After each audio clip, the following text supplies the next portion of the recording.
Welcome back.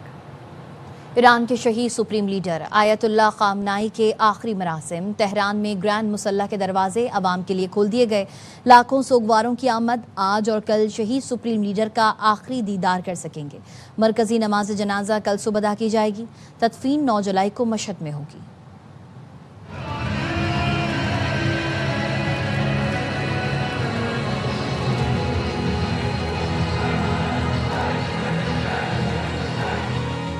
Iran के शहीद रहबर मौज़्ज़म का आखिरी दीदार, आयतुल्लाह सैयद अली ख़ामनाई को अलविदा कहने अवाम का समंदर उमड़ आया। तेहरान की सड़कों पर इंतकाम और अमेरिका मुखालिफ नारे गूंज उठे। शहीद सुप्रीम लीडर और उनके अहले खाना के जस्से खाकी आखिरी दीदार के लिए मुसल्ला इमाम खुमैनी कॉम्प्लेक्स में रखे गए हैं, जहां सोगवारों का जमे गफीर है। हर तरफ सर ही सर नजर आ रहे हैं।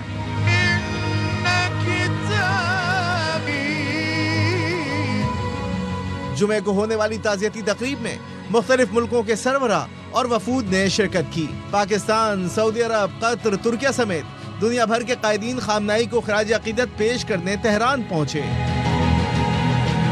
ग्रैंड मुसल्ला के दरवाजे कल रात 8 बजे तक आवाम के लिए खुले रहेंगे।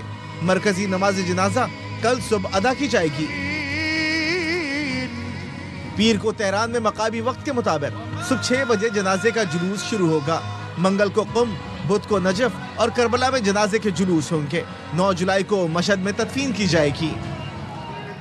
तेहरान में मुसल्ला इमाम खुमैनी पर साबिक सुप्रीम लीडर ख़ामनाई समेत शहदा के जनाजे रख दिए गए, जहां शहरियों की आमद का सिलसिला जारी है। तेहरान में मौजूद सीनियर एंकर पर्सन वसीम बदामी से मजीद जानते हैं। बताइएगा वसीम।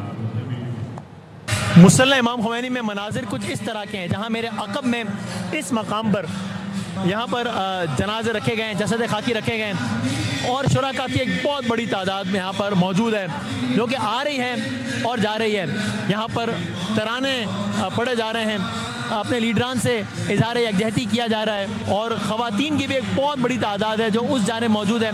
अगरचे मौसम बहुत गर्म है, दर्जा हरारत ज़्यादा है और अभी नमाज जनाजा का वक्त होने में तो कई घंटे बाकी हैं, लेकिन अभी से जो मुसल्ला इमाम खुमैनी है उसका ये सहन वो आवाम से भरा हुआ है। इसके अलावा बहुत सारे और मकामात भी हैं इस मुसल्ले के, जहाँ पर लोग मौजूद हैं। तो मुसल्ला इमाम खुमैनी में अवामी इज्तिमा का आज सुबह 6 बजे से आगाज़ हो चला है और अभी ये सिलसिला आज शब भर जारी रहेगा।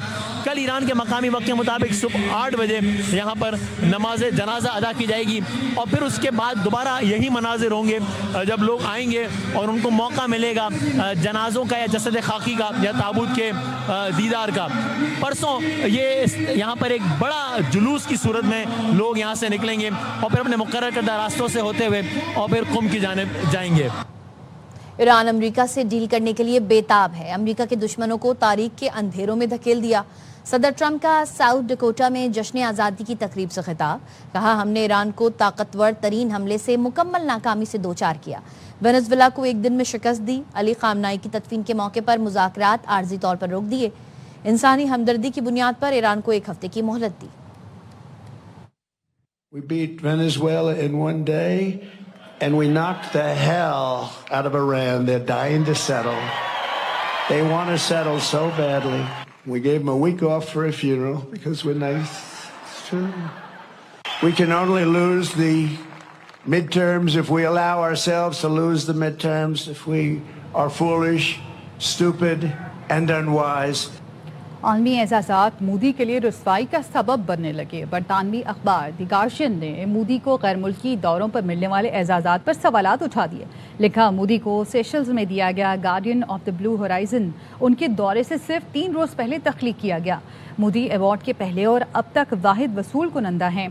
द गार्जियन का दावा है सर्टिफिकेट में रिपब्लिक और सेशल्स का इमला भी गलत था।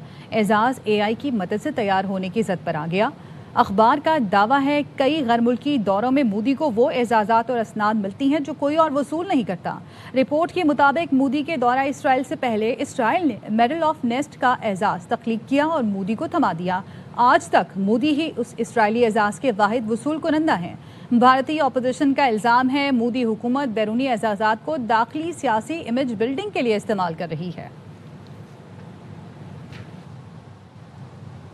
मोदी भारत को दुनिया भर में शर्मिंदा कर रहे हैं। मसनूई एजाज की कहानी सस्ती मकबूलियत की बदतरीन कोशिश है। वज़ीर दिफा ख्वाजा आसिफ का एक्स पर रद्द-ए-अमल, कहा चंद रोज कबल ही एक अवार्ड तख्लीक किया गया। सस्ते AI मॉडल के जरिए सर्टिफिकेट्स तैयार किए गए। सर्टिफिकेट्स में वाज़े इमला की गलतियां मौजूद थीं। मोदी वाहिद और पहला शख्स है जिसको ये अवार्ड मिला। ये शायद अब तक की सबसे शर्मनाक कहानी है।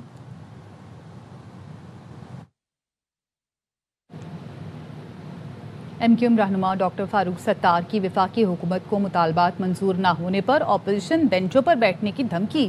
कराची में मीडिया से गुफ्तगू में बोले लापता कारकुन बाजियाब, आर्टिकल 140 से नाफिज, गवर्नरशिप की वापसी समेत अर्बन डेवलपमेंट पैकेज जैसे मुतालबात मंजूर न हुए तो 22 अरकान समेत ऑपोजिशन बेंचों पर बैठने की दरख्वास्त करेंगे।